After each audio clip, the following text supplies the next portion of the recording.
Hello. Oh, my volume's low. 1 second. I know why that is. Oh dear. Hello? Hello, hello, hello. Yes. Uh, Volume's fine. okay. I said, oh dear. As a general rule, whenever I get a call on Messenger, every single device that I have that is connected to Messenger goes absolutely bonkers. So when you just called me, my computer rang, my phone rang, my tablet rang, my iPod rang, and my uh, and what else? I heard something else. I don't know. My watch as well. My watch made a buzz or something. Oh, Yeah. so everything just making noises at once. Yeah, everything makes and it's not even well timed. So usually the first thing to make the noise is the computer that's got the fastest connection, and then the phone has the second fastest. The iPod and tablet are third fastest, and then the watch comes in last place, like 5 seconds after I've already answered the call. Right. Uh, Ah, if, well, if that's interesting. Yeah, a few months ago, last year, a year ago even, I began playing Minecraft with my sister. So I have an 8-year-old sister. 9 years old now. Oh wow, I'm getting old.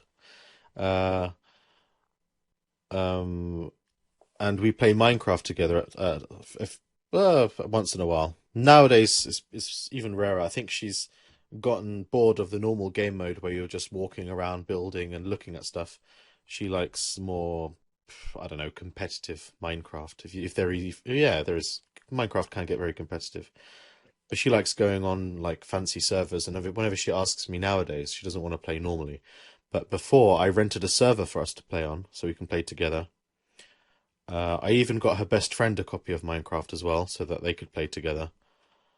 And um, every every other Saturday, I would get the barrage of calls on Messenger, um, because she wanted to call and play video games. You just talking about Minecraft reminded me because I played Minecraft very briefly on the Xbox 360 Uh-huh. back around, is it like 2010, 2011, around that time maybe? And I was on a map on creative mode with a few people.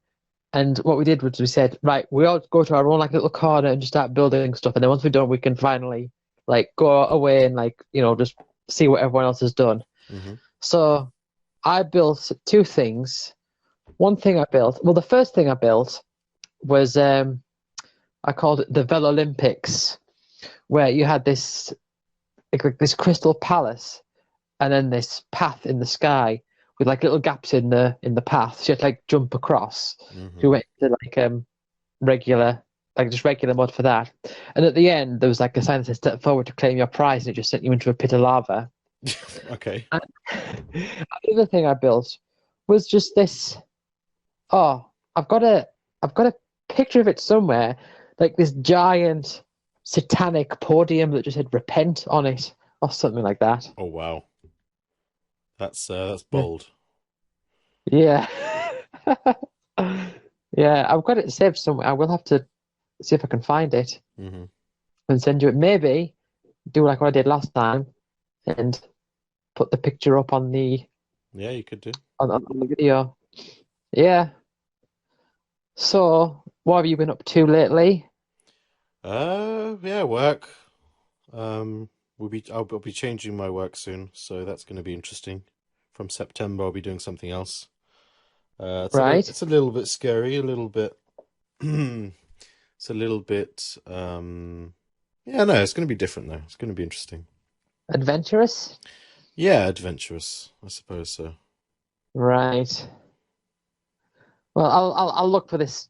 I'll look for this image later. I can't concentrate Hmm. if I was to focus on trying to find it. What But I will else? Yeah. I will put it on the in the footage when I do find it. Okay. I've also been doing a bit of DIY, just around the flat. It's DIY is something that I dread doing. I just don't want to do it. I just put it off. Okay, dread maybe is the wrong word, but I just put it off. I really can't be bothered to do it.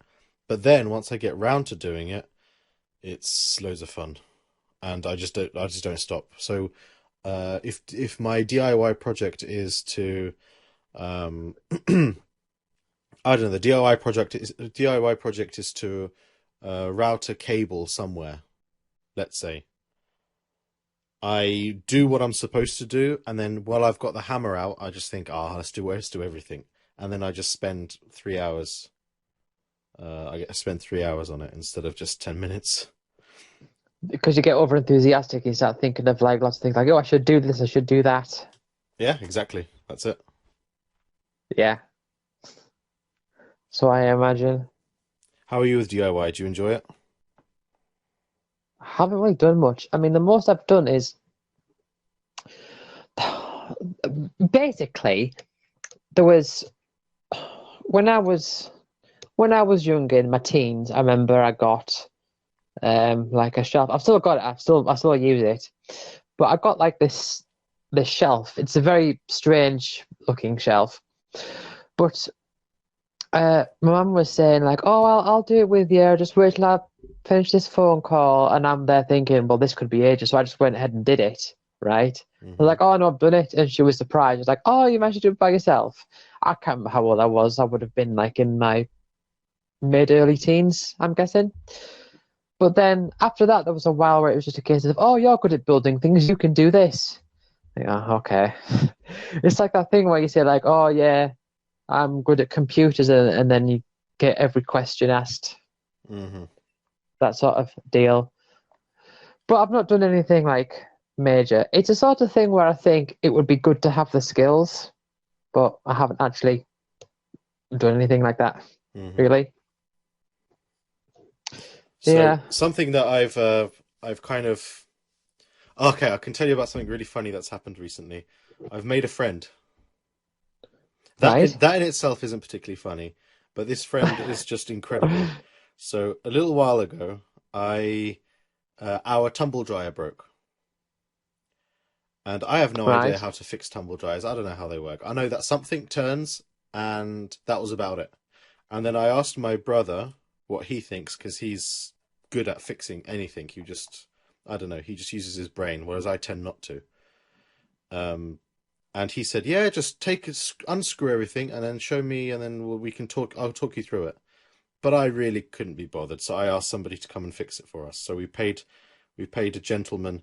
Uh, it was around £30. That's how it works out. 150 of our currency over here. Well, that's how much it ended up costing. And what happened was a belt fell off. So there's like a big drum inside, a belt fell off, and he explained things to me. At first, I asked, "Is it okay if I watch?" And he said, well, he's used to people basically not trusting him and watching what he does. And Yeah. I think the impression is people generally think that maybe he's going to steal something or something like that. It's just, kind of horrible people. Whereas I said, no, no, no, I want to learn how to do this so that I can fix it myself next time it breaks, if it breaks again. And he just he's changed his tune. He was quite happy. And so he was explaining things to me, what to do and how this works and everything. And so basically, our tumble dryer is a really old one, but that's a good thing. So there is a heating element, so a piece of metal that heats up, and there's also a drum that rotates. Those are basically the core components. So a motor rotates the drum. He said everything can be replaced apart from the control mechanism. If that breaks, then buy a new one. But if the other parts break, which are more likely to break, then we can fix everything. So what happened with our one is that the belt fell off. And so he put the belt back on and said, right, it should work. We turned it on, it worked. But when we loaded up the tumble dryer again with a full load, it broke again. So I fixed it by doing exactly what he did. I took the back off and had a look, and it turns out the belt had snapped. So I ordered a new belt, I put the new belt on, and everything worked fantastically. I sent him a message, or I called him. No, I sent him a message, and he was very happy. Sorry, maybe I called him. He was very happy. Recently, our washing machine stopped working. But the day that he was supposed to come and help us, he gave me a ring and said he's in hospital with his kid, so he can't. His child had a broken arm, so he can't make it. But he wanted to help me, so he was talking me through it, and basically what turned out was a tiny little valve which is made up of a ball and a spring. outside of the washing machine, so it's connected to the washing machine, but it's not even part of it. That was full of gunk, so I had to just basically clean that, and it started working fine.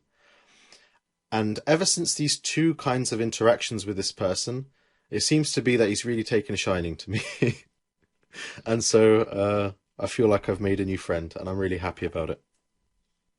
Sorry, that was That's a very really, nice. really long story, but it's kind of a It's all heartwarming. right. It's a really All kind right. of It's a nice story. yeah. Just to just to put my mind at ease, because I feel like I'm obliged to do.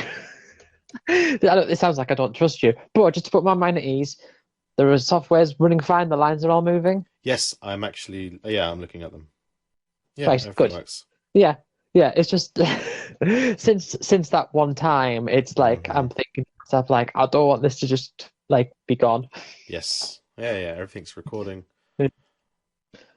So I was going to ask if you've been playing any games recently, but you've just mentioned Minecraft. So actually, Minecraft I haven't been playing. So like I said, my Oh, sister right. has kind of gotten bored of the normal Ah, Minecraft mode, and yeah. I'm not interested in going on servers and playing with people online. Ugh, have you seen those people? Yeah. No, I don't know. So, Right. what have I been playing? Since last time we talked, I have a game called Fly Corp. I don't know if you've heard of it. No, I don't think so. Fly Corp is a it's an idle game, kind of. So this might be interesting to you, but I imagine it's an incredibly simplistic idle game, and so it wouldn't be particularly entertaining for you. Basically, the idea is you connect cities on the world map, and planes basically go to and fro. I'm sure there are so many more in-depth games like this where you can have there's more to think about. Whereas here, really, all you do is you connect cities. You can have a maximum of 5 planes that travel between two cities, and you can upgrade the cities and the planes to carry more passengers. That's it. That's the premise, and the idea is you're supposed to unlock more countries. So, say for example, you start as Britain. You start with 4 cities. Let's say Glasgow, Manchester, Birmingham, and London. You've got to connect these cities to ferry passengers around. So, for example, you could just make every city connect to every other city, or you could build a hub city. So some cities connect. So it's like London and Birmingham connect to Manchester. Manchester connects to Glasgow. So someone from traveling from London, they want to get to Glasgow, they have to go through Manchester.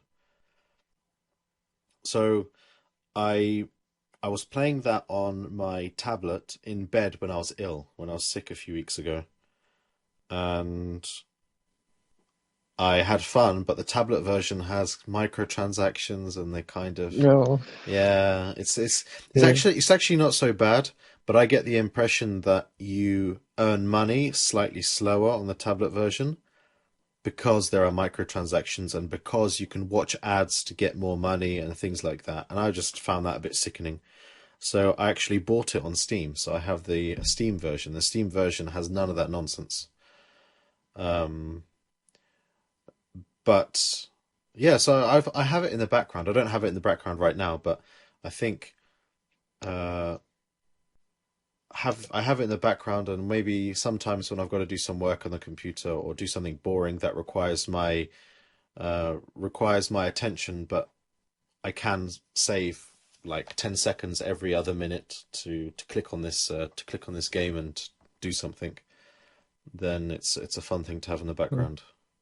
Well, that's what idle games are for. Yep. I was thinking, it really speaks to, and I'm the same. So I'm not saying this is just like a you thing because I'm exactly the same. But I think it really speaks to our sort of opinion of microtransactions that you would choose to spend money to not have this thing asking you to spend money. Yes. Yeah. Speak. I really think it's I think people say this all the time, but games are going downhill, uh, mainly in terms of this. I mean, I'll give an example. I wouldn't touch a game like Fortnite with a 10-foot barge pole. I don't know if that's the saying, but Yeah. I steer well clear of a game that's free but is full of like crap for you to pay to spend money on. But I would play a game that if you pay for it, you have all the features of the game, but still they have microtransaction nonsense, because I think it's quite difficult not to find a game like that. As long as it isn't too egregious, as long as it isn't too in your face or isn't too kind of inhibiting, then it's fine. Speaking of, well, I think something you mentioned just reminded me. I've actually got a bit of an update of something that we talked about a while ago. I was saying that I watch YouTube on my PS4 and then I just tolerate the ads Uh-huh. and all that. Well, as you know, since then I got a laptop. I've got a new laptop, and Uh-huh. and I've like a monitor with it as well. So I've been using YouTube through that, and I got an ad block. I mean, may as well. No point in not. It's there. And what I found now is that if I'm like, say if I'm recording Level Up Land and I've got like something weighing down the X key to like extract whatever spell it is that Mm-hmm. I'm right. I'll want to watch YouTube, but obviously I can't do it on my laptop because I've got to click away from the window and it's going to like interrupt with the recording. So I'll watch it. I'll use my PS4. And as soon as I load up a video and it's got like an ad, it makes me angry. Yes. Yes. This is normal. Yeah, You're becoming one of us. it's just One of like us. oh. Sometimes, I mean, the thing is as well. Sometimes I'll see something and I'll be like, I want to watch that, but I don't want to watch it now. So I'll click on it and then I'll like cancel off so that it's in my watch history. Mm-hmm. But I'll click on it and it's an ad. Yep. And I think they're getting worse as well because I think they've got like 20-second unskippable ads now. No. And sometimes See, you've got I think you're mistaken. I think you just simply didn't notice how bad they were before because you were so used to them. Because when you stop tolerating it and you go back to the website, it seems as though, oh, it's ridiculous. But to be honest, firstly, it depends on the video, it depends on the content creator, yeah. as they're called. Yeah. But it also is simply you're just not used to them. And like you said, you get angry. I feel physically unwell if I okay, say for example, somebody I've met a friend, right? We've met up in town and Yeah. he says, "Oh, watch this funny video." He takes out his phone with his YouTube app and he wants to show it to me and we have to sit through ads. I feel physically unwell. I just think, firstly, this person needs education about ad blocking. Or if they really, really want to support them and are that minded and they want to reward Google and YouTube, well then of course they can buy YouTube Premium. But I am just I don't accept it. One. And two, it's just I'm just so not used to it. And Yeah. so on my phone, for example, you might want to do this if you have an Android phone. Even actually, no, even iPhones are allowed to do this. The Opera browser, it blocks ads. Right. Yeah. Okay. Well, I So. didn't know. I don't really use my phone for YouTube. Hmm. Um, I wanted to sort of talk about a game that I've been playing. Well, Go actually, on. no, I'll talk about a few games I've been playing, and one of Hmm. them is going to lead into I'm going to lead into like the topic I've got. It's a very Okay. loose topic, but we'll see how it goes, right? Hmm. So one of the games I've been playing is uh, you might have heard of it, Bloons Tower Defense 5. No, sorry, No, I haven't heard you of know, it. you know, all right. It's a tower defense game. Okay. Um, we've got like all these monkeys, and we've got to pop the balloons that like pass through. And I mean, I don't really know if I can really say much more than it's a tower defense game. Apart from it's quite big and like there's lots of different modes and there's all sorts of different like upgrades and like permanent upgrades and little stuff like that. So I've been enjoying that. Hmm. But the main thing I want to talk about is that I've been really getting back into playing Age of Empires 2 competitively, like actually playing like ranked matches online. Oh wow. Okay. Yeah, and I've I've won about a third of the games that I've played. Are you familiar with Age of Empires 2 at all? I know what it looks like, but I've never played it. Right. Okay. Um. Well, I have lost most of the games I've played on. So it basically uses like an elo system. So Yes. when you lose, your score goes down, and then you're more likely to be paired against people of that same sort Mm-hmm. of level. Yeah, yeah. So started it. Um, Once you've finished 10 games, from that point on, that's when you're on the leaderboard. So the average score is like 1,000. That's obviously of the people who haven't like quit after a few games thinking this is ridiculous, this is too hard, everyone's too good. Mm-hmm. So, you know, dropped quite a bit. But recently, I've been going back up again. And I think the reason for this is that there's a map type in the current rotation which has been really, really helpful for me because I feel like I'm good at it, like I know like what I'm doing because Mm-hmm. it's quite unconventional. So of the different map types, um, most of them, or almost all of them, the way it works is you've got your main base, you've got your town center, you've got a few villages, and you've got a scout, and you sort of work from there. And all the resources on the map are scattered around based on the map type, and also there's like a certain reasonable set amount of resources around your base so that you can like get going. Mm-hmm. Um, so that's like most of the types, but there's one I've been playing called Nomad, which I'm thinking is my favorite because on Nomad, what happens is you just start with 3 villages scattered around on this big island, and everything's just like all the resource patches are scattered around everywhere, and you actually have to manually set up your base somewhere on this island. Mm-hmm. So I've been I've been doing that, and I found out, but I can very very quietly hear myself. You can. Yeah, very quietly. Oh dear, I'm very sorry. Hang on. Let So me. like, I've just noticed it. If I reduce my volume.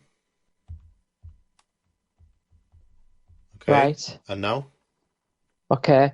Well, if I keep talking like this, I will be able to test, and I can't hear myself at all. Okay, I'm very sorry about that. It's all right. I only just noticed it a little bit then. Mm-hmm. So So what most people around my rank do is they take all 3 of the villages and they'll find one spot and they build the town center. And what I do is because I looked online and seeing like videos and tips and all that, and what they were saying is that what you want to do is you want to get 2 villages to find a spot for the town center and get the other one to go like around the shoreline and start fishing. So you build docks and build all these fishing ships so that you can actually get food that way. And so what I found is that by doing this, I'm able to rush into the feudal age, which is like the second age, like the first upgrade, Mm-hmm. into the second age, basically. And I can make like a bunch of spearmen and sort of rush into my enemy's base if I know that they're close by. Because that's the thing with Nomad is you might actually end up with both or however many players you've got being close by. Mm-hmm. So what I've actually done is I've actually managed to build up like my resources, being able to get there pretty quickly, get these spearmen because they don't cost any gold, so I can get them quite fast, and then sort of like rush into my enemy's base and start building a few watchtowers around, and so they just feel trapped and then they resign. And on Nomad, I've won most of the games I've played, Mm-hmm. so I'm really happy with that. But I was thinking about because this is like my third phase of playing Age of Empires 2.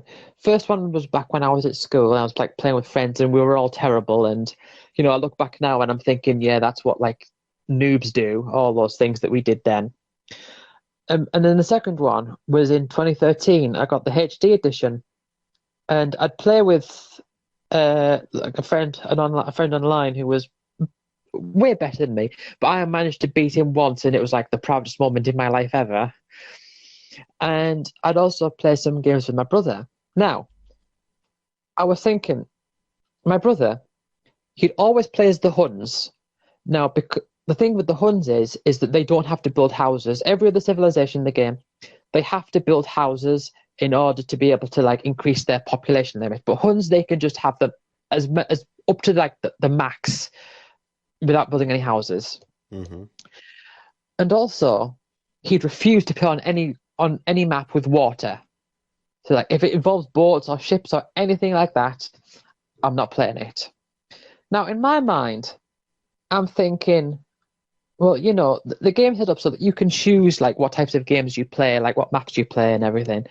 But in my mind, I'm thinking to myself, you should try other things, like try to like expand like the different map styles so that you can get used to it. And maybe even if it's not your favorite, so that you can just sort of like adapt to the game Mm-hmm. in different ways. So the topic is things in games that we don't do, things that you just avoid outright, or things that when it gets that bit, you're just like, I don't want to do this. Or even it's just things that you've wanted to do, but you haven't been able to, or just things like that. Okay. I can relate to your brother. I think I'm very similar. Okay. I can talk about a game that I once played, and it kind of goes back to the previous topic of microtransactions because it was a free-to-play game. It was a game called Smite, and Smite is a MOBA or a massively online battle arena. I think that's what it means. If I'm Yeah. not, someone will correct me. So it's a MOBA, and it involves lots of gods. There are like all gods of different pantheons, and they go and they do battle because reasons. And yeah, so I play this because my friend wanted to get me into it. And he was very, very, very good at the game. He knew everything. He really learnt how to play it, and he was fascinated by it, and he wanted to share some of that with me. So when I first started playing with him, I played as an Egyptian god called Neith, who had a bow and arrow, and this was a character who attacked from a distance, and it was okay. But then he showed me a god, which was called Guan Yu. And Guan Yu was he's a Chinese saint of war, and Guan Yu has a horsey. And I was Go, really, uh, oh, yeah, Guan Unicorn. yeah, Guan Unicorn. Guan Yu Yeah. has a horsey. Guan Unicorn, I think I told you about that before, right? You did during Level Up Land. During Level Upland. Yeah, so this is okay, Yeah. it's all coming back to you. You were listening. Yeah. So Guan Yu and Guan Unicorn, of course. Guan Unicorn was a skin that I actually paid for with real money because I thought it was worth it. How much it's worth now, I don't know, but it's worth the memories. The memories were worth it anyway. And I learned how to play this one character. So in over the course of a single match, you have to earn gold by while also attacking. You earn gold by doing various things, and you spend that gold on equipment. And so I learnt a few kind of builds for that character, so a few ways of building that character. So one was with damage, one was with one with high damage, one was high defense, and my favorite one was one with high mobility. And the high mobility was just for fun, really, because it was really bad. You shouldn't do that. But the idea was that your character can be really super fast with that one. So that was how I played it. I learnt one character and I absolutely adored it. I did learn another character which had a different function. So Guan Yu was the class of character was a warrior, and warriors are kind of all rounders, but generally speaking, a little bit like tanks. You have there's another class, I forget what it's called, but it was something like a tank, basically like a traditional one that soaks up loads of damage and protects the team. There are also mages. Mages and tanks can be offensive, or no, tanks maybe not so much, but they both usually have healing properties, or they can have healing healing spells or moves. So basically, I learned how to play Guan Yu, who was a warrior, and I learned how to play a mage, another Chinese character, who actually who danced. It was Chang'e or Changi, as I said. Anyway, the point I'm getting at is I learnt two characters. I learnt one character, and I was actually okay with this character. In the grand scheme of things, I wasn't that bad. The other character I was quite bad with, I'll be honest. But there were about 40 characters in the game at the time, or more. Now Now, I actually looked on the website just last week, and I think there are between 10 and 15 more characters now than when I played. I think 3 years ago was the last time I played it, and 5 years ago was when I actually played it frequently. Um, and I just did not care for any of the other things. I learned how to play these characters, and they were loads of fun. And when I played on my own, it was bearable. I rarely played the game on my own. When I played it with my brother and with my friend, we played. My brother had his favorite character. I had my favorite character, and my friend just sighed and said, "Fine, I'll do whatever is needed to win the match," as opposed to just pissing about like we did. Uh, so that's my approach. That was my approach to Smite, and I think that kind of exemplifies what you were talking about. I don't want to learn any of the other characters because I'm having fun with this one. And I suppose if it got to the point where I would find that character boring, I would either stop playing the game, maybe because it's part of a bigger problem, or I would reluctantly move on to another character. For example, if they removed what was fun about that character, then I would go on and learn a different one, I suppose. But I'm very much somebody who, once I enjoy something, I kind of stick to it. I'm the same with music. Music gets passed on to me from other people, generally speaking, from people that are close to me. I don't go out of my comfort zone to look for new music. I'm quite content listening to the same music that I have been until somebody kind of forces new music upon me. I think sometimes, especially when we're talking about, I suppose, mostly multiplayer games like Age of Empires and Smite and all that. And I've got my example of this with Magic the Gathering as well. But I think that when people are introduced to things like that, there's so many different like options of like which character do you want to select, and there's like 100 different characters with all the different like individual stats and nuances and all that.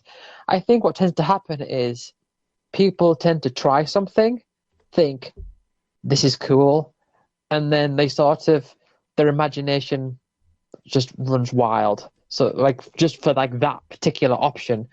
Are you familiar with Magic the Gathering at all? No, I've no idea. Right, okay.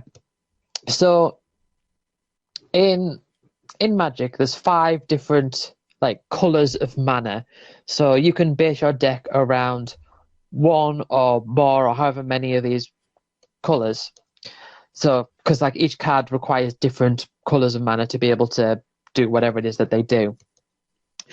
And I started with a green deck.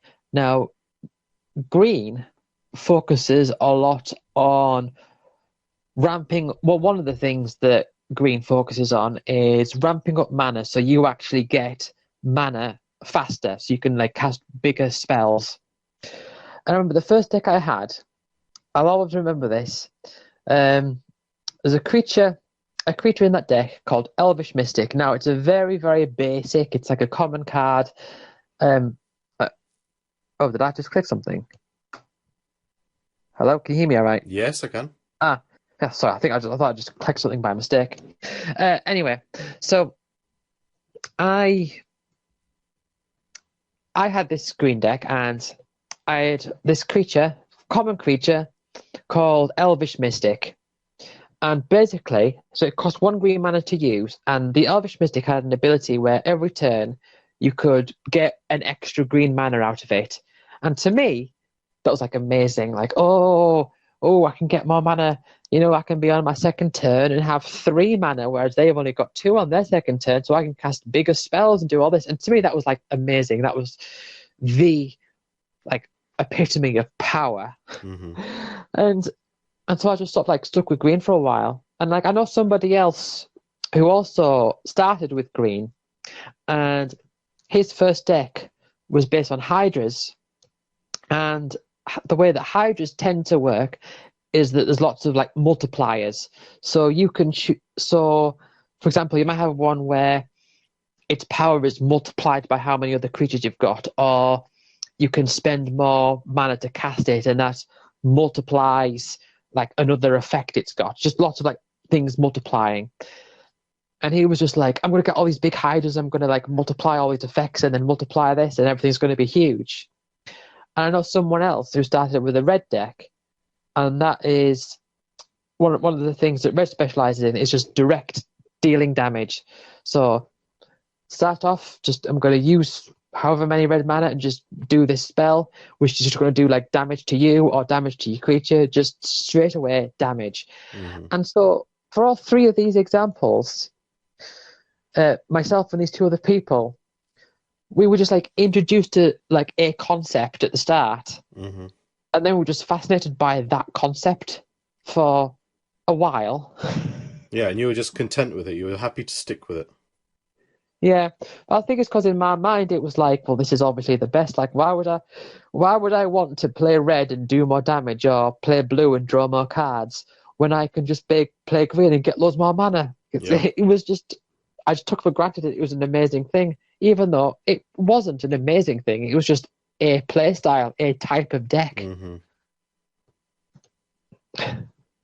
But But I haven't. is that a situation where when you start a game, so you start a match or whatever you call it in Magic the Gathering, is it likely that you will learn that your opponent has this kind of playstyle, so it's feasible for me to change my playstyle mid round, or is it that what you start off with is what you should continue with until the end of the game? I think it just depends, but generally speaking, I remember playing an online game with a friend of mine, and we were both new. So I just taught her how to play the game, and she didn't really like. She was just getting to grips with it, and I had gotten to grips like with the idea of the game, but we weren't really like familiar with like the grand scheme of things. And so we just used like this cheap, well, not cheap, but like this free software where you could just emulate like a game, but you had to like manually like turn the cards and, move things around and stuff. Mm-hmm. It wasn't all simulated in the game. You had to do it yourself. And we said, I remember saying to her once, like, how about we both look at like the top like professional decks that have won tournaments and use them? Just like make a deck, like make their deck and then just use it.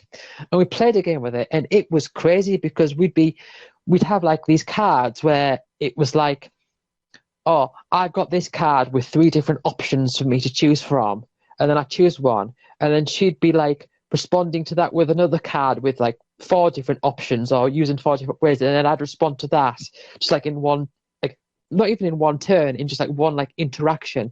There'd be all these cards with all these different effects like stacking up on top of each other, and it would take ages to get anywhere because there was just so much we had to decide. Mm-hmm. because this is such like high tier, like Yeah. such a high tier deck. There's more the cards were more skill intensive. Mm-hmm. So while its individual ability, this kind of goes back to the thing I mentioned to you before, like its individual ability that it has, like all of the abilities that they have, may not be great on their own, but the fact that you've got more choices and more options means that if you're skilled enough to understand it, you can really manipulate the game in your favor. So it was a long game. It took a lot of time, and we had to really like think about every little thing all the Mm-hmm. time. I've got a It was very question. interesting. A question has come to mind, and this question is: have you ever played a game? And so with Magic the Gathering, you were beginners trying to do very uh, let's say advanced you're beginners trying to use advanced strategies. Let's say, have you ever played a game where you were on a very advanced level, but out of boredom or just for fun, you did things that were incredibly stupid? I haven't, but I know somebody who did, and it was always really annoying. It was Yeah. like, you can win this. Please just win. Uh-huh. It's like, oh, I'm going to cast this creature and I'm going to destroy it and I'm going to do this other thing and I'm going to. We Mm-hmm. know you've won. Just win. Mm-hmm. Well, uh so I've mentioned before that I played Counter-Strike. Yeah. And Counter-Strike, I would say I'm quite good at it. I know how it works. I know what I'm supposed to do in any given moment.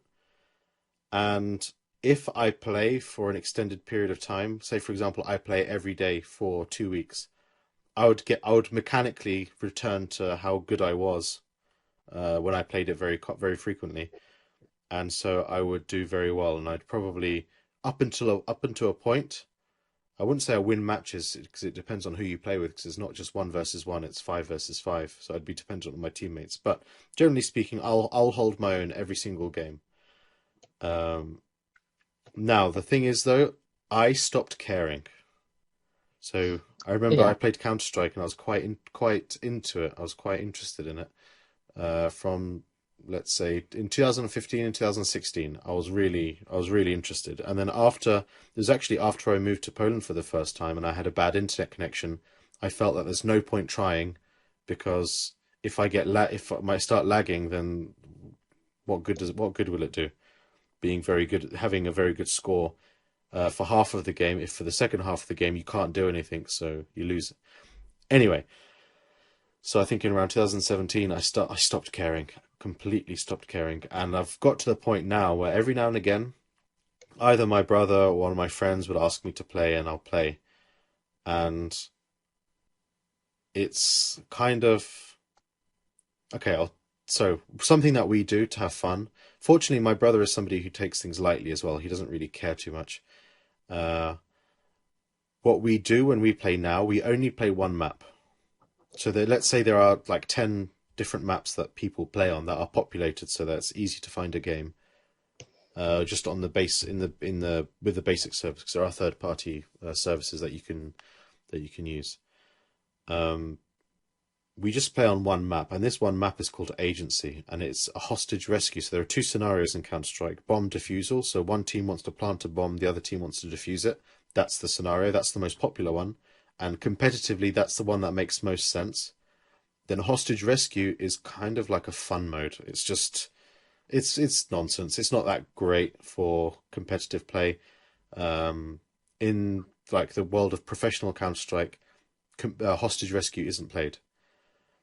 But just hostage rescue as a game mode is quite fun because it's not the same as bomb defusal. People don't take it as seriously, and also the map that we play called Agency is also a lot of fun. It's in like a skyscraper, and one team are the police that have helicoptered in, the other team are, some terrorists doing something in the skyscraper taking people hostage. And we just play to have fun and to mess around, even though we could play properly, even though we could do better than we do. We, instead of like buying weapons that are really, really effective and have the right statistics and the right stats, the right attributes for any given moment and are the perfect, solution to any given problem, we just buy revolvers and pretend we're in the Wild West and just annoy people. It's just so much fun doing it, playing that way. And right. it's kind of like knowing that you can play properly, knowing that you can play the game the way it's supposed to be played, but you prefer just to, I don't know, you just have your own approach to the game, and you just, like I said, stop caring. I thought what you were going to say was that you played the games with each other like in isolation and just sort of Oh like no added no these weird rules to it, no no like no. oh what This is during competitive games, and obviously, right. if it goes badly for us, then our team gets really cross and say, "Why are you using the revolver? Why are you using, I don't know, shotguns? They're rubbish. You should use this. You should use X, Y, Z." Or sometimes they even get angry and say you should uninstall the game because you're so bad. And obviously, if you're playing this game, you're locked into a match with these people or your teammates for over an hour, or for no, like between, let's say, half an hour and an hour. You're locked in a match with these teammates, and so it makes no sense to abuse them 5 minutes into the game because you're stuck with Yeah. them. And sadly, I when people ask me what's so good about Counter Strike, or or is it better yet, is it worth playing? I say no, simply because the user base is just horrible, and I think the same is true for so many games. And I just think it's symptomatic of anyone being online with anonymity. So anonymity Yeah. is of course important for other things in life, but I think for video games it's bad. It's just people don't behave the way they normally would because there's no risk of any repercussion. So imagine going to a pub, or I wouldn't go to a pub. Let's say you go to a supermarket and there is one pack of corned beef left, let's say, and you're weird and you really want this corned beef, and there's someone else that really wants this corned beef. Would you shout abuse at them in the hope that they would back down and give you the corned beef? Or would you just, if he got there first or she got there first, will you just let it go and walk on because you can get the corned beef? Of course you'd let it go. Yeah. Nobody in their right mind would just start shouting abuse at another person over a pack of corned beef. But that's the case online, I think. People are just idiots. And because there's no repercussion, because there isn't a chance that this other person will slap you or hit you or, call shop security to remove you, it's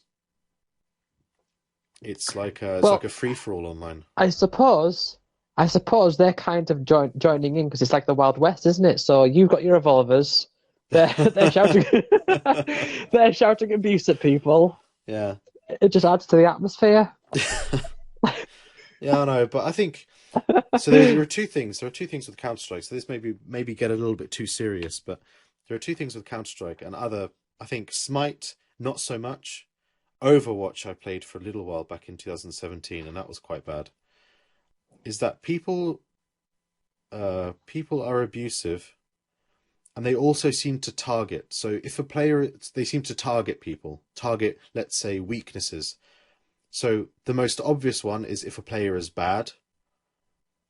Let's say somebody on the team let's say the team has an average of around 30 points, and then the weakest player has only 5 points. Well, then usually what happens is that if the team is doing badly, they will shout abuse at the one who's only got 5 points. But if they're doing well and somebody's only got 5 points, then they leave them alone. It's kind of stupid. It's kind of sad as well that maybe the one with 5 points is just having a bad day. Who knows? Even worse, actually no, yeah, even worse is if like an obvious one is it like a nationality, or it might be less common, but if a player is female, if they hear through voice chat that somebody's female or has a very feminine voice, then obviously they'll just shout abuse. You're a girl, why are you playing? This is you're rubbish. You're rubbish because you are a girl. Stop playing. And it's just again, I think without this security of anonymity, without this kind of safety net that they don't have to worry about somebody finding out at school or at work that you are an abusive person. I was going to say something a lot worse. That you are an abusive person. Okay, it's quite harsh that somebody would lose their job over it, but if everyone in your office knew that you were this kind of monster online playing video games, then they would look at you differently. Yeah. Yeah, because there's no, like you said, there's no social repercussion at all. There's complete anonymity. Mm-hmm. Yeah. So I was thinking, this might be a point of discussion as well. So in terms of some like things we don't do, something that I don't do, and I'm thinking back to say Tekken 2, for example, right? So back in the day, I'd play Tekken 2. Now, I mean, I'd play multiplayer games like every now and then, maybe, I don't know. But in my mind, I just think my goal is to unlock all the characters. So play through arcade mode, unlock all the characters. If I'm really up to it, maybe try something like survival mode or time attack to see how long I can last or how far I can go.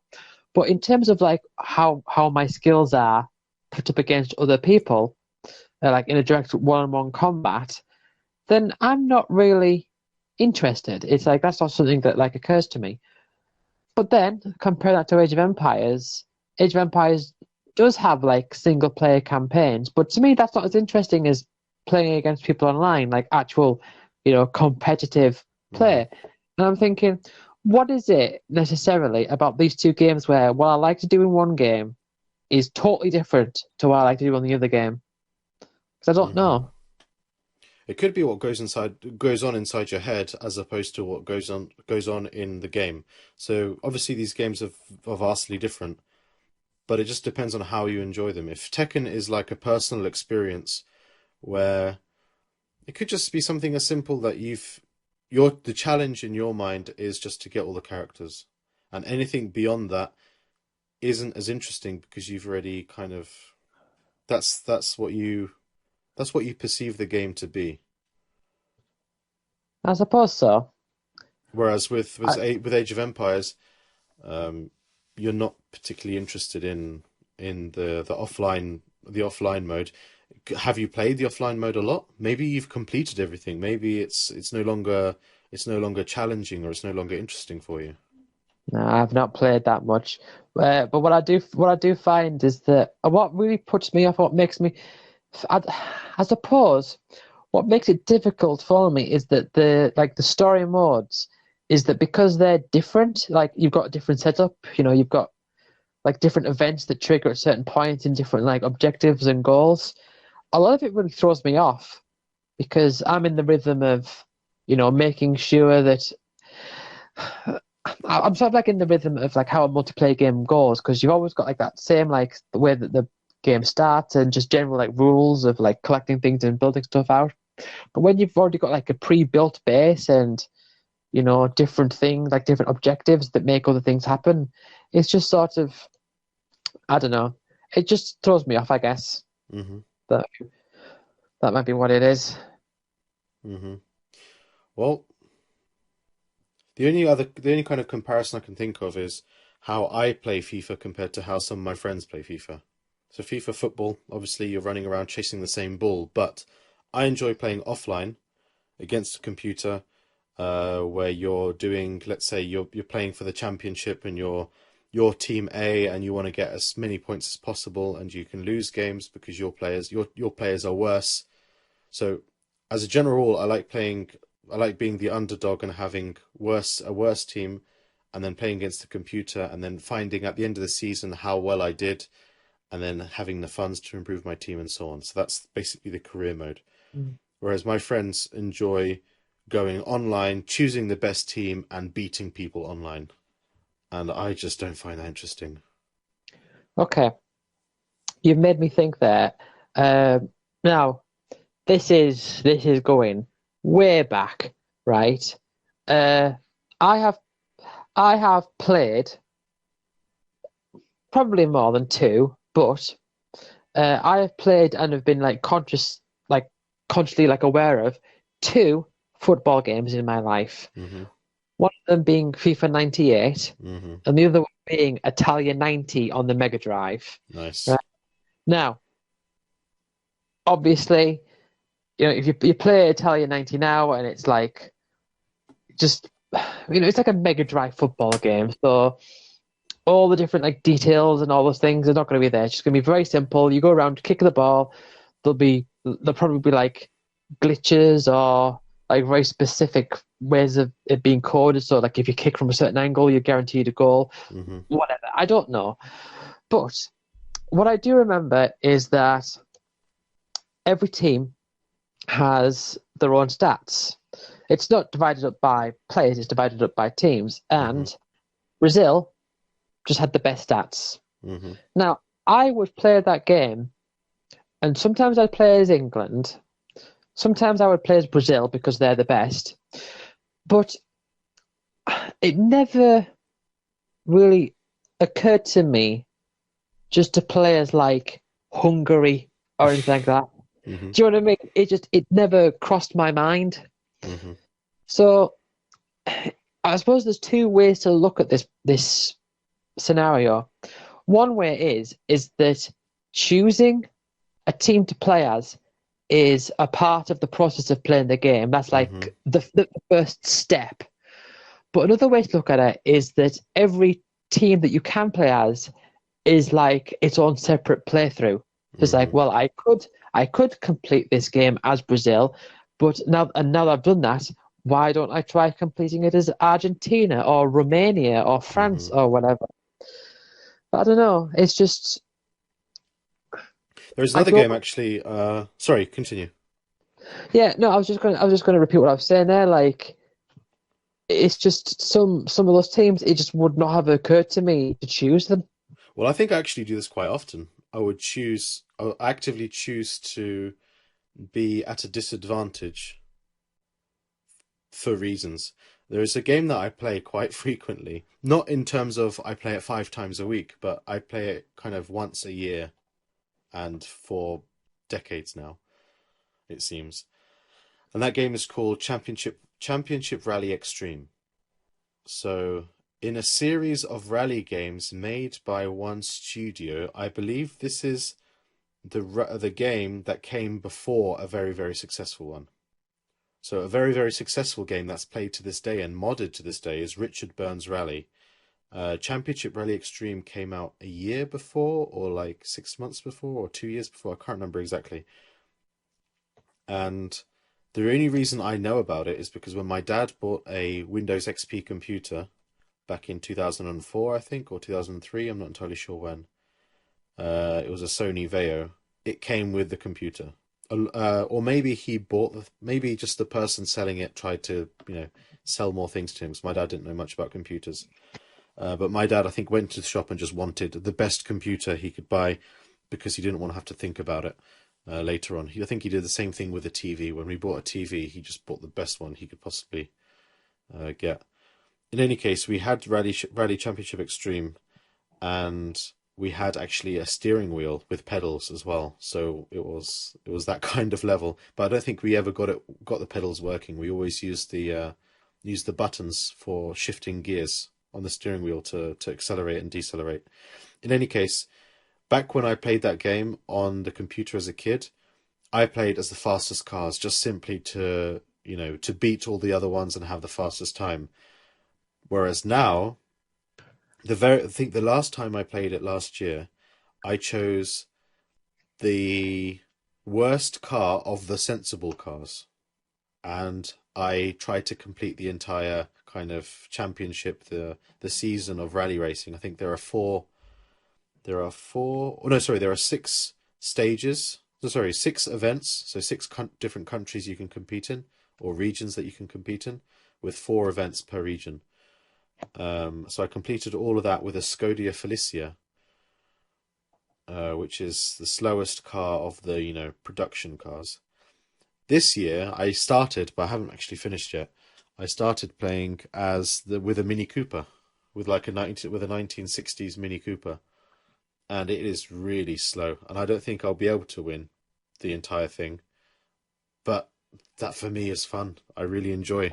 I really enjoy the prospect of being up against all odds and seeing how well I do. I wonder if because I was saying just a moment ago about how, is the selecting of a thing like part of Hmm. like a team or a car or whatever, is that a part of the process of playing the game, or is it sort of like you're coming up with like the settings for like each individual playthrough? And I wonder if the mindset towards that depends on whether or not things are comparable to each other. So, like with my example with Italia 90, you've got Brazil, which was just the best, like unquestionably the best. And so I wonder, like, if in that game someone might say, right, I'm going to choose a bad team Hmm. because I want to see if I can do it. I want to see what it's like, or maybe like they come from that country or just whatever. Hmm.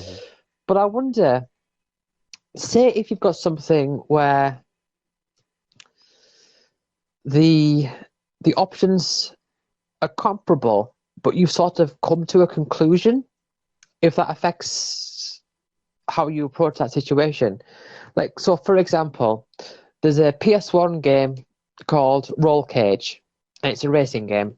Okay. And I remember you got like a list of cars, but it's really like it's not just the cars, it's like the character that drives them. So they're listed by like names of characters, Hmm. and they've got all their stats and everything. Now I remember Lenny. was the fastest, but it came with the drawbacks of like it couldn't turn as well, or Hmm. it came with like some setbacks. And I think when I think back to that game, I think there was like a couple of characters who I played as. I don't really remember them now, but I do remember Lenny. So there was a few characters that like I could play as, and I did.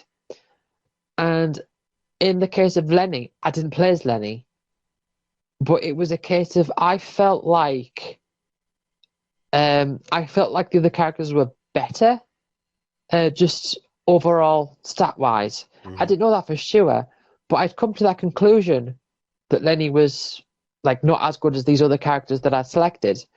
So I'm wondering if in my mind, my decision to not pick Lenny, it registers in my mind as not missing out on something, rather just that's a strategic situation that I was put into, and so that's what I chose, if you get what I mean. Yeah, I think listening to you now, you make decisions or how you play games. You just want to do them as well as you can. You don't want to compromise. Well, I can't think of like stories from the past where I've just like messed around and all that sort of stuff. Hmm. But I do think that the fact that like maybe Lenny was better, I don't know. Or maybe it would have been easier for me, or maybe it was just my particular set of skills Hmm. that didn't really work well with Lenny. Hmm. Um, I mean, I don't know. And I just think maybe maybe if I was to play it these days, I'd give Lenny a try, see what it's like. Hmm. I don't know. Well, it reminds me a little bit of um okay, in general, you avoiding choosing worse teams like with Italia 90. It reminds me of what you said about doing challenges playing Final Fantasy VIII. There has to be a Final Fantasy VIII reference in every single recording, right? Every single Yeah, call. yeah, has to Uh, be. and a level up planned one. We Yeah, already had a one level up planned reference.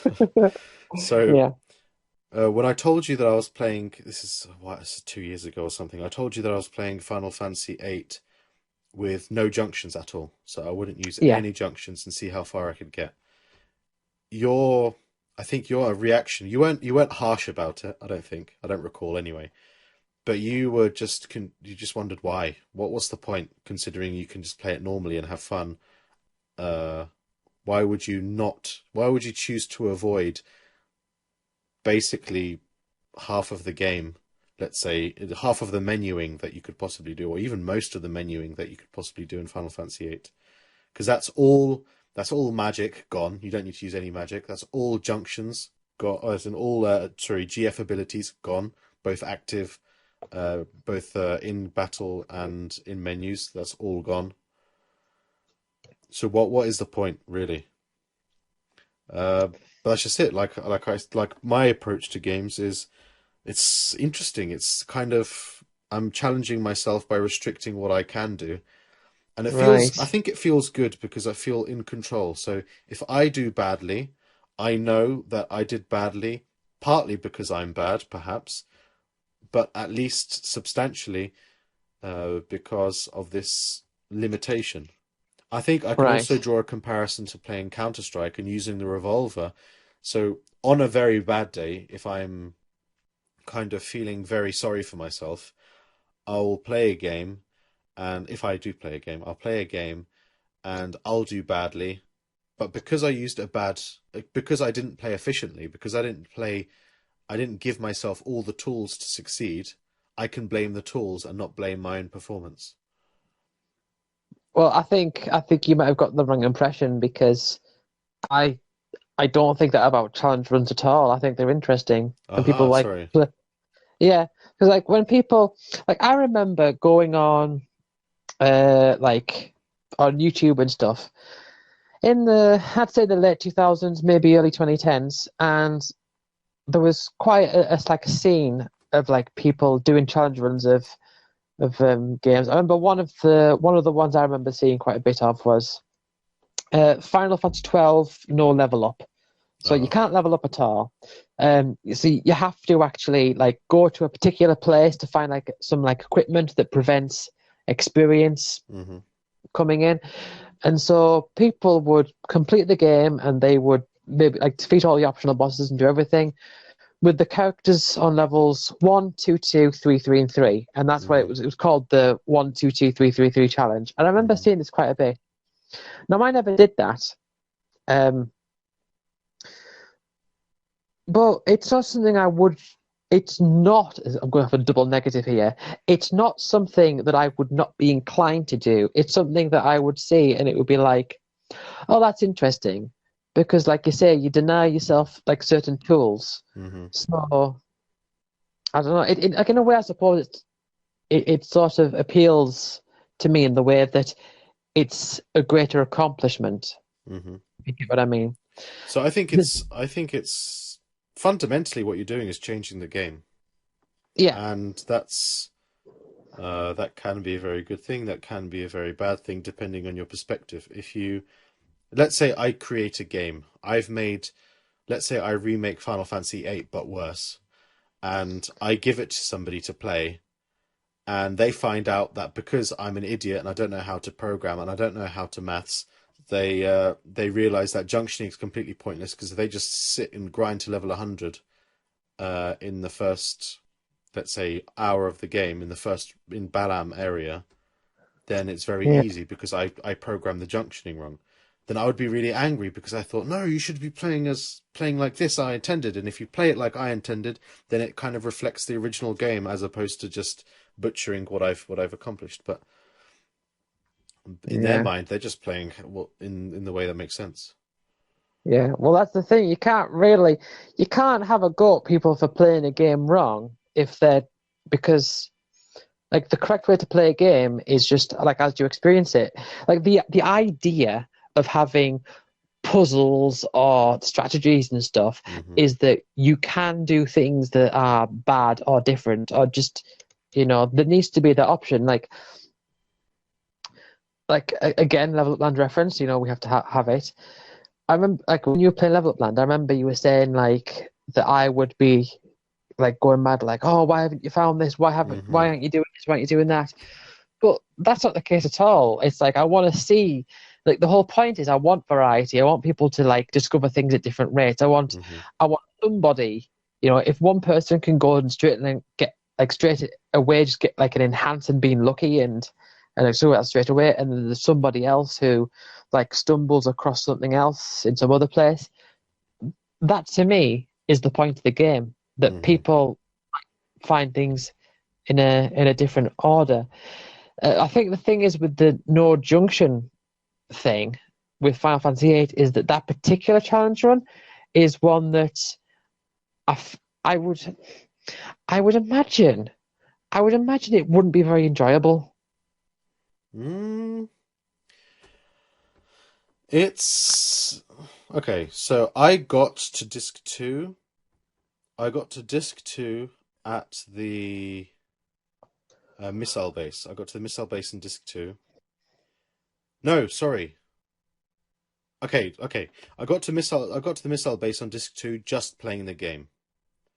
The only kind of difficult step was defeating Jiro Jiro on the train in disc 1. Yeah. I had to level up a bit in order to defeat him because he has high defense. And then in disc Okay. 2, it was really difficult doing in the missile base. It was impossible. I just spent so much time trying to do the missile base. I even leveled up and tried to do it again, and it was prohibitive. Is what I think I had to get to to around level 40, 50 in order to do it. And my strategy of choice was I went into a game save editor just to swap my characters out to see what it would have been if I had actually planned with my brain instead of just doing it willy nilly. So I originally didn't have Quistis with me, I think, and so then I swapped Quistis. I put her in my party, and she had, I think, Aqua Breath, or she had some kind of limit break, that did a lot of damage against the big robot, and eventually I was able to get through and defeat the robot using her limit break, and I got past that. Then I got to another hurdle when I was fighting Norg. I don't think, maybe I just got bored and I couldn't be bothered anymore, but the those were the only two kind of difficult parts. But with everything else, you're right, it was less interesting because you don't have the fun of the menus, and I think menuing is a lot of fun in that game. Because you're just flying through everything. Yeah, I just think you'd have to rely on just attacks and limit breaks, and it seems very, no pun intended, very limiting. Yes, it is limiting, but it also forces you to think in other ways. So obviously, it suddenly makes the game different because you have to level up to do well. So that's just gives you See, a completely different that's dynamic for Final Fantasy VIII. yeah. See, that's interesting because I wouldn't have thought the leveling up would have ever helped. Yes, it does. The reason is you can't increase your stats any other way bar leveling up. And Yeah, aside from if you have strength scrolls and things, but that's very late game. And obviously, I think without junctions, you can't you can't abuse the game to get loads of them. I don't think. Um, and yeah, so enemies have three tiers. I think that's generally the system. So if you are let's say there's an ah, enemy, yeah, let's say there's an enemy, Jiro Jiro. Let's say if you're a very low level, he has 2,000 HP. If you are mid-level, so low level is level 1 or level 7 to level, let's say, 15, he has 2,000 HP. If you're level 16 to level 30, he has 4,000 HP. If you're level 30 to level 100, he has 10,000 HP. Well, if it's difficult at, let's say, fighting him when you're level 31 or 30, and he's got 10,000 HP. If that's difficult, that's not possible, and it's impossible. Well, if you get to level 100 and your attacks do a lot of damage, then all of a sudden it's doable. yeah. So it's a case of getting higher up within that threshold without actually crossing that line. Yes, and so that's where the fun comes in because you have to plan ahead. But that's not what I did. Yeah. I just did it blind, and I thought I was amazing. I thought I'd invented the wheel, but it turns out that I think in 1999 even or in 2000 people were posting strats on how to posting online on like Neo forums or something like that. I can't remember what it's called. Uh, Neoseeker. NeoSeeker, that's the one. They were posting on NeoSeeker about how to do a no junction run optimally, and they had everything calculated in 2000. Yeah. And here I am in 2018 thinking that I'm a bloody genius. Yeah. Yeah.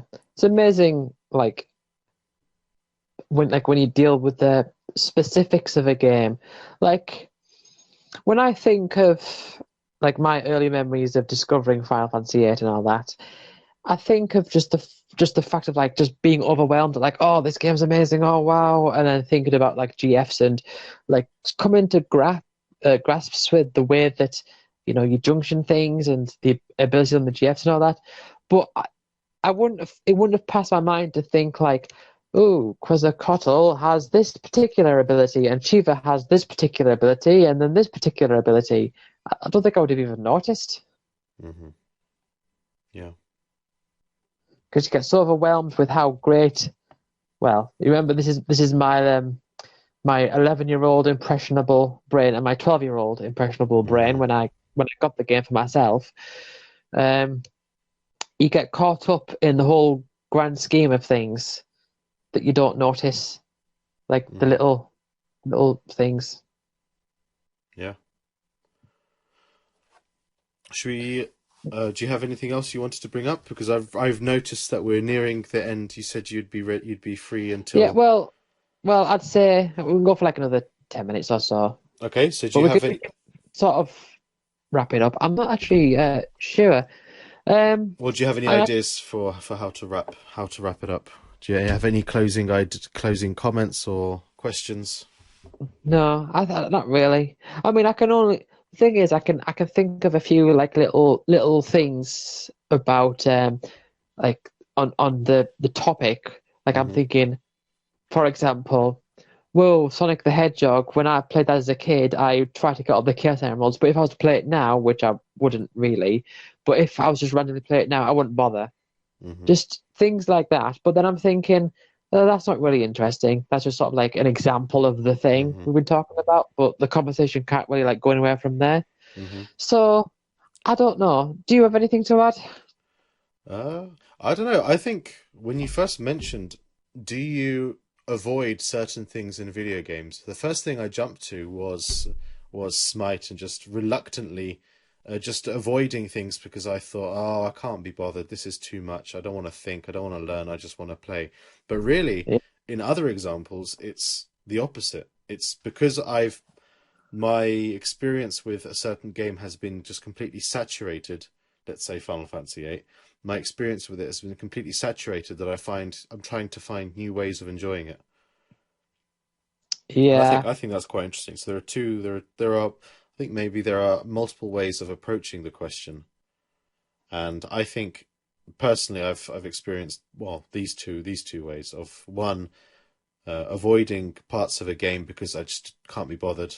Maybe I'm too ignorant, and then approaching parts or inventing even or thinking I've invented approaches to a game Yeah. because I'm interested in it.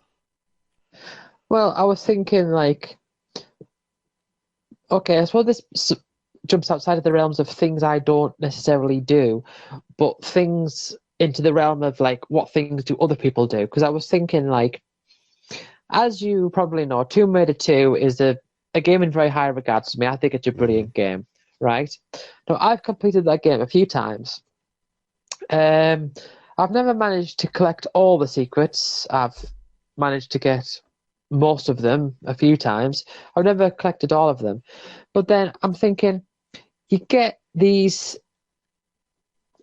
some people online who they make a thing out of playing through the game, and it's a challenge run. They'll Hmm. play through the game without healing or saving. That's like one of Hmm. the challenges. No, no heals, no saves, and there's also like some of that. Obviously, you got speed runs, but that's for every game. But in my mind, I'm thinking, well, those are definitely things that make the game harder. But I think it's sort of when it gets to the point where you're thinking about very, very specifics, like, oh, there's a weapon on this crate here, and there's this over here. I need to make sure I make this jump at this particular angle. In my mind, it gets to a point where it's no longer about like the spirit of the game anymore, and it just becomes like a, a mental database of facts. Hmm. Do you get what I mean? But maybe that is the spirit of the game for those people. That is what that game stands. Maybe I see a game as a piece of art, whereas another person sees a game as, a big mathematical equation. Yeah. If I Well, if I see Hitman, if somebody sees Hitman Contracts, which is the third game in the Hitman series, as like a min-maxing exercise for speed running and for getting silent assassin ranking, so the highest ranking on all the missions, my estimation of Hitman Contracts is to type in a cheat code so I get a big cardboard tube so that I can hit somebody and they go yeah. flying. Yeah. So I think it just simply it's subjective and it depends on the person. It seems the way I describe it is I think, right, say you've got someone who they love Tomb Raider, right? They think it's the best series, like the early games, they know them all inside out. I would think, I would imagine that what those people would like to see is another game of that style, or maybe like mods or like custom levels to sort of test it out. Like you get with Mario Maker, you get people who like they play Mario Maker and they play all these new levels. Most of them are rubbish, but they play these new levels, and I think it's like they want to squeeze more content out Hmm. of the game, and they want to like experience that again. And I would imagine for at least some of those people, the desire to play through these games and be like, right, I'm not going to save, I'm not going to heal, I'm going to speedrun. I think it's sort of a way of like desperately trying to cling on to what they can out of it. Hmm. But what they would really, I mean, I don't want to speak for the people, but I hope you get what I'm getting Hmm. at. Yeah. Yeah, there's, it's like they don't like the fact that they've sort of exhausted it. Hmm. They've exhausted like what's in the game because they like it so much they just want more of it. Okay, so I think you'd call it exhausting it, and I think that's how I described it as well. I've been saturated with the game, Yeah. but creating a challenge, it's not, or like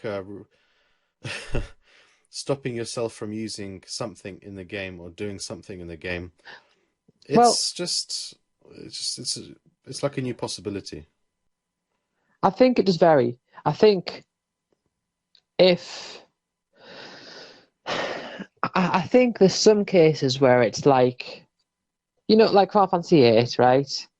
Doing no junctions or whatever, like game where it's like I want to see if I can get through this game without this particular thing. And sometimes that becomes like, and I've got to stop saying like all the time. It really annoys me. It's a way of people to see more of what's there, so that they can pick out things that they wouldn't have noticed before or things that they wouldn't have considered before. Hmm. But I think that that is distinct from just memorizing a list of facts and getting good at doing those like little things. Like, so for example, the experience of playing through Tomb Raider 2, like without healing once or saving or anything, that could be the skill level and the amount of thought that it requires could be comparable to just a random difficult indie game. But it's just because it's Tomb Raider 2 that they've decided to do that rather than this other random indie game. I don't know if I'm making sense, but it makes sense in my You mind what I'm are, saying. but I think I disagree. Right, okay.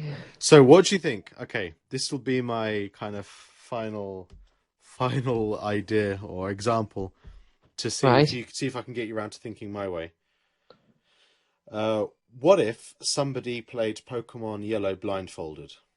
And I'm pretty sure this has happened somewhere in the world. But they have memorized absolutely everything that can happen in that game to get from start to finish, not necessarily to catch as many Pokemon as possible, just to complete at any percent, but blindfolded. What do you make of that? I don't know. Maybe are you using Pokemon Yellow as a particular example because there's like randomness in the Pokemon and like different attacks and all that? Well, Is that what you're thinking? the randomness in the Pokemon isn't so bad because Pokemon have the calls, so you can hear what kind of Pokemon you're up against. So Yeah, a player will still somebody blindfolded will still be able to know if they're catching a Pidgey or a Rattata, for example. But the point I'm making is yeah, they have to remember so much. Their head has to be so full of knowledge and be calculating all yeah, the time. Um, but I'd be endlessly impressed by somebody doing that, and I would congratulate them on their efforts. I wouldn't necessarily think that they're going against the spirit of the game. They're just doing something that's crazy stupid, but also really, really impressive. yeah. I mean, I think the thing with that particular example though is that it requires knowledge of the game as a whole, Hmm. whereas my example with Tomb Raider, um, and like Well, with speedruns, it requires just a knowledge of doing that particular thing. Like, okay, so so I I disagree. I disagree with that. Do you mind if I just quickly interrupt you? okay, So, say for okay, example, you're speed running Tomb Raider, and you have to learn, let's say, 20 different really quirky things that nobody would ever care about playing the game normally, and the developers never intended it. So that goes against the spirit of the game. But yeah, you can think of it this way: that they still have to complete the other game, the rest of the game, and do the rest of the game well with all the weird controls and the combat and things like that. So they actually still have to play the game correctly. They still have to play, no, not correctly, sorry. They still have to play the game well. It's just that they've Yeah, got these added things that they've had to think about. They had to no, practice before. yeah. I think you might be like, or maybe I've not done a good job communicating it, but I think you might be like over exaggerating in your mind what I'm saying. Because I still think like, oh yeah, it is still like a part of Tomb Raider 2. Hmm. Um, I remember I did once watch like a speed run where someone was saying like, yeah, I don't know anything about this game, I just know how to speed run it. So he knew all the details of like all the glitches and everything, but he didn't know anything about like all the like he didn't know how to play it normally, Hmm. but he just knew like the specifics of how to speed run it. Well, going back to Pokemon, if you do a glitched run, you could avoid the majority of the game and not know anything about the, let's say you might not know anything about the trainers, you might not know anything about all the various Pokemon that you can catch, Yeah. and you might not know about Rock Tunnel and how it annoyed me when I was a kid and I couldn't get past it. Did you What? say that you went through there without using Flash? Yeah, I did. Yeah, I think you because I Yeah. did that as well. I did- So as a kid, I just didn't know, and I think I spent months in there.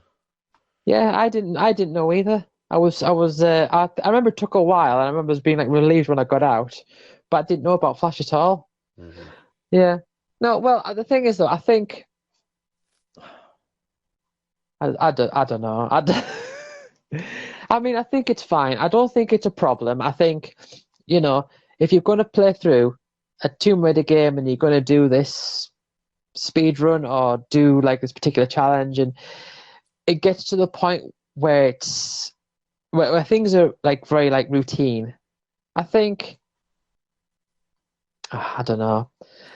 I I, think the I can't spirit describe what I'm the thinking. spirit of the game is subjective, but there is an element of I'm sure if you questioned 2,000 people about what Pokemon Yellow is about, I think there would be a lot of overlap, and that's what you could say is the spirit of the game. So if the spirit of Pokemon is catching Pokemon, and somebody doesn't ever catch Pokemon because they've just glitched through it, then obviously they're not actually doing anything that's in the spirit of Pokemon. They're just completing a game as quickly as possible with a glitched run. So I understand. I understand with that example more perhaps than the Tomb Raider 2 one. But at the same time, I think it's valid. I think it's subjective, most importantly. And Yeah, if somebody enjoys doing something, then good on them. And I think you'd agree. yeah, yeah. I do. I don't think I'm not saying like, oh, you shouldn't be Yeah, speedrunning yeah. this game. You should. I mean, I'm not doing that at all. Hmm. I just I just suspect that it's because it's like you say like when you get saturated with a game and you've played it so often and you know all the things, it's like you can't take advantage of the fact that you don't know these things, Hmm. and you can't experience learning those things again, so you have to like hunt out these little things here and there. Yeah. Yeah, right. Okay, It's so been we should probably Yeah, we'll finish up here. yeah, It was actually a really intriguing conversation. I enjoyed it. yeah. It was, to be honest, with this topic, I thought, is this going to go anywhere? Is because I don't know. I just Hmm. thought it was a bit too vague, but it turned Hmm. out well. Yeah. Well, thank you very much. Yes, it's been very good. Yeah, have a good evening, and I'll see you next time. Thank you. Bye. Bye bye.